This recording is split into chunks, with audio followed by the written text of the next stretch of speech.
Happy Tuesday, everybody. Oh, this is Piper. She wanted to come up here and say hi. Say hi. All right, we're going to read chapter 12. Piper, do you want to hear chapter 12? Yeah, you want to hear chapter 12? Okay. All right, chapter 12, Wayside School Gets a Little Stranger. The nose. Ooh. Hard to see it. There we go. Mr. Gorf locked the door. I don't want any more interruptions, he said. Very quietly, Leslie slipped a piece of paper out of her desk. Then she felt around for a pencil. Mr. Gorf returned to the teacher's desk. He opened the top drawer and took out the class list. It had the names of all the children in the class, their parents' names, and their parents' home and work phone numbers. Let's play a game, he said, speaking in his own normal French donkey with a sore throat voice. The name of the game is Who Am I Now? Leslie found a pencil. She held the piece of paper on her lap where Mr. Gorf couldn't see it and wrote H-E-L-P in big letters. She had to get it to Louis, the yard teacher. Mr. Gorf touched the tip of his nose. Who am I now? He asked. It was a girl's voice, soft and warm, with just a little bit of a giggle in it. Everyone looked at Rondi. Rondi, said Mr. Gorf. He opened his briefcase and removed a portable phone. He dialed Rondi's home number. Hello, Mommy, Mr. Gorf said into the phone using Rondi's voice. Oh, no, nothing's wrong. I just called to say I hate you. You're the worst mommy in the whole world. You're ugly and you smell bad. It's not fair. Out of all the mommies in the world, I got stuck with you. And he hung up the phone. Rondi sat crying in her chair. Mr. Gorf touched his nose.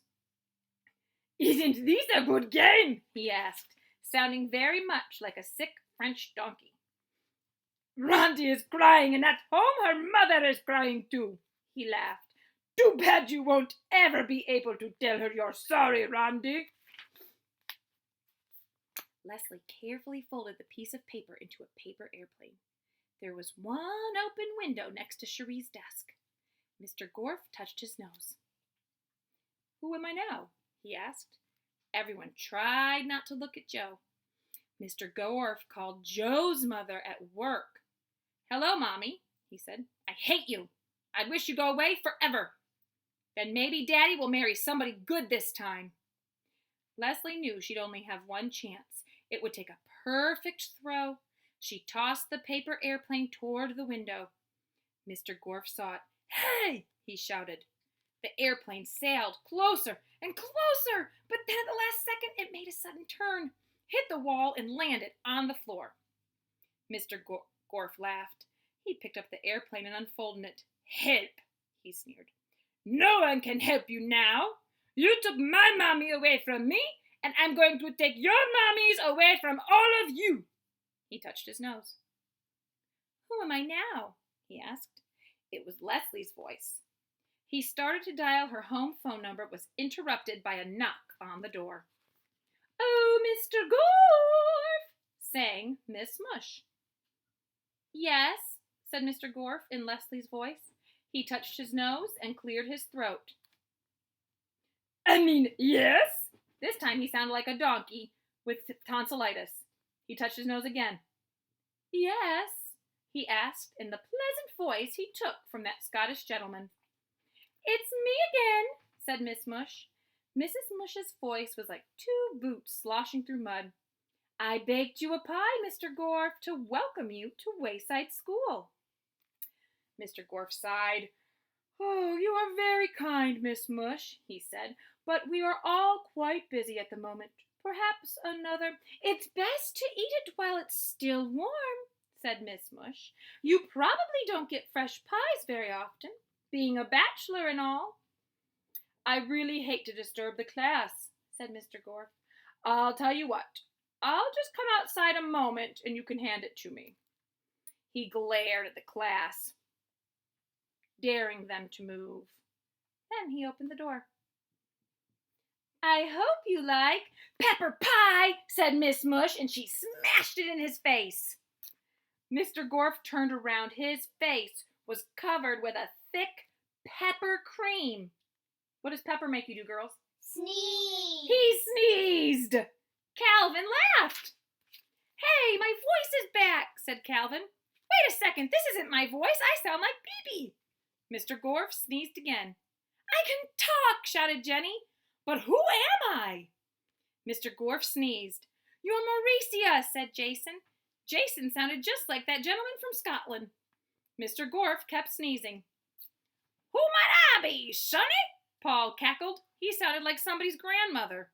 Todd barked. Achoo!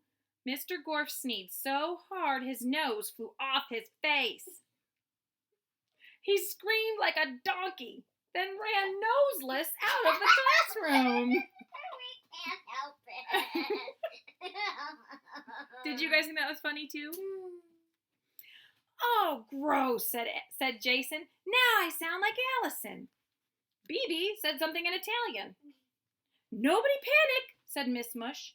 Your voices are bouncing around trying to find where they belong. It might take a while, but soon you will be back to normal. How did you know? Asked Leslie, although she sounded like Paul. And how'd you know to smash a pepper pie in Mr. Gorf's face? I wasn't exactly sure, explained Miss Mush. But when I came up the first time, I heard Kathy say to me, have a nice day. So either Kathy had decided to be nice to me, or Mr. Gorf was a mean teacher who sucked children's voices up his nose. She shrugged. I just didn't think Kathy would be nice to me. But she would think that a teacher would have 3 nostrils and suck children's voices up his nose. That's pretty funny. Yeah. So she said, I just didn't think Kathy would be nice to me. Maybe if you learn to brush your teeth, muttered Kathy under her breath. Mr. Gorf's nose. Mr. Gorf's nose lay on the floor. Stop, please. You're wiggling the bed. Mr. Gorf's nose lay on the floor. Miss Mush picked it up and put it in her apron pocket. Ew. It will go good in spaghetti sauce, she said. Ew. Soon all the children had their real voices back. Rondi and Joe called their mothers on Mr. Gorf's portable phone and told them they loved them. While far away in a small village in Scotland, a man who hadn't spoken for 20 years turned to his wife and said, Top of the morning to you, Tilly. All right. Stay tuned for tomorrow. Sorry for the wiggly camera. I had some wiggle bunnies on the bed with me. Bye-bye.